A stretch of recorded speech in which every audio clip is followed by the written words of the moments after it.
I can guarantee कि तुम इस तरीके के क्वेश्चंस को काफी लेंदी और कॉम्प्लिकेटेड तरीके से सॉल्व कर रहे होगे, बजाय इसके हमें काफी आसान सा अप्रोच इसमें लगा सकते हैं। देखो ज्यादातर लोग क्या करते हैं, जब भी इस तरीके का क्वेश्चन दिखेगा पहले इस फंक्शन को डिफाइन करेंगे, फिर वैल्यूज को लेफ्ट में लेके आने की कोशिश करेंगे। जैसे ये फंक्शन है, पहले मॉड को डिफाइन करोगे, फिर यहाँ पे ग्रेटेस्ट इंटीजर फंक्शन को डिफाइन करोगे, जिससे क्वेश्चन काफी ज्यादा लेंदी हो जाता है। इसकी बजाय हम यहाँ पे क्या कर सकते हैं, जैसे पहले इसको कर लेते हैं फिर उसको करेंगे, कि मान लो अपने पास में ये और ये दो अलग अलग चीजें दे रखी, दोनों इसके इक्वल हैं आपस में। मैं क्या करता हूं, इसको बोल देता हूं ये मेरे पास में एक फर्स्ट फंक्शन है, ये एक सेकंड फंक्शन है,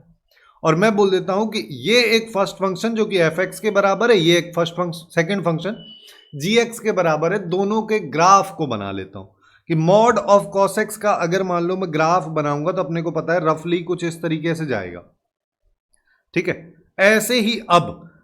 ग्रेटेस्ट इंटीजर फंक्शन का ग्राफ अपने को पता ही है, 2 टाइम्स मल्टीप्लाई करना है, जिसका मतलब ये वाली वैल्यू की बात करोगे तो अपने को पता है ये वाली वैल्यू π/2 होगी, जो कि 1 से बड़ी है,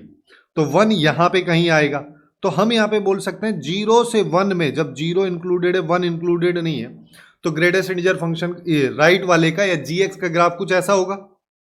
ये वैल्यू 1 है। और जैसे ही 1 पे बात करोगे तो इसका आउटपुट अपने को पता है 2 आएगा, तो 2 यहां पे ले लेते हैं और फिर ये इधर चलेगा। फिर इसी तरीके से ग्राफ आगे जाता जाएगा। और नीचे की भी बात करोगे तो नीचे तो मॉड ऑफ कॉस एक्स का ग्राफ है ही नहीं। अब यहां पे बस केवल अपने को इतना देखना है कि इनके पॉइंट ऑफ इंटरसेक्शन कितने हैं, जितने पॉइंट ऑफ इंटरसेक्शन उतने सॉल्यूशन। जैसे यहां पे एक भी पॉइंट ऑफ इंटरसेक्शन नहीं है तो 0 नंबर ऑफ सॉल्यूशन हो गया।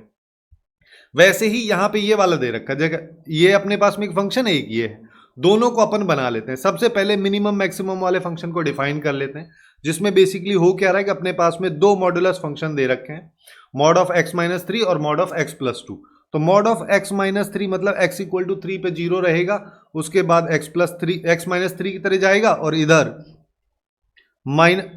ऐसा कर लेते हैं कि ये अपने पास में इधर जाएगा, ठीक है, और ये इसका पॉइंट हो जाएगा 0,3 और ये अपने पास में 3,0। ऐसे ही दूसरे वाला ग्राफ यानी कि मॉड ऑफ x+2 जो कि अभी -2 पे -2,0 से जाएगा, ये इधर से जाएगा इस तरीके से, ये अपने पास में ग्राफ हो जाएगा जो कि 0,2 पे कट करेगा। अब अपने को क्या पता है, अपने को क्वेश्चन में कह रहा है मिनिमम लेना है, तो मिनिमम में अपन क्या करते हैं, जिसका आउटपुट मिनिमम मिल रहा है केवल उस वाले फंक्शन के ग्राफ के पोर्शन को अपन कंसीडर करते हैं जो कि यहां तक चलेगा, फिर इसमें मिनिमम मिल रहा है तो इस लाइन को लेंगे, फिर उसके बाद में ये वाली लाइन,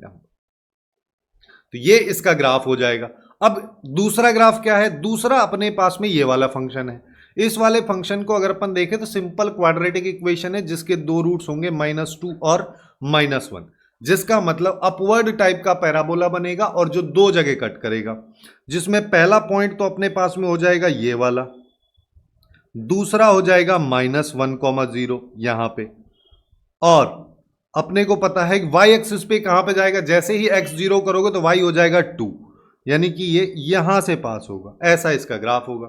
जिसमें क्लियरली अपने को दिख रहा है कि हमारे पास में पॉइंट ऑफ इंटरसेक्शन एक तो ये वाली वैल्यू है, एक आ रही है यहां 2 है, तो नंबर ऑफ सॉल्यूशन कितने हो गए 2, तो ये इसका आंसर हो जाएगा। ऐसे ही क्वेश्चंस लेफ्ट साइड वाली प्लेलिस्ट में तुमको दिख रहे हैं जो कि जेईई मेंस 2026 के लिए काफी हाईली इंपॉर्टेंट है, उनको भी जाके तुम चेकआउट कर सकते हो।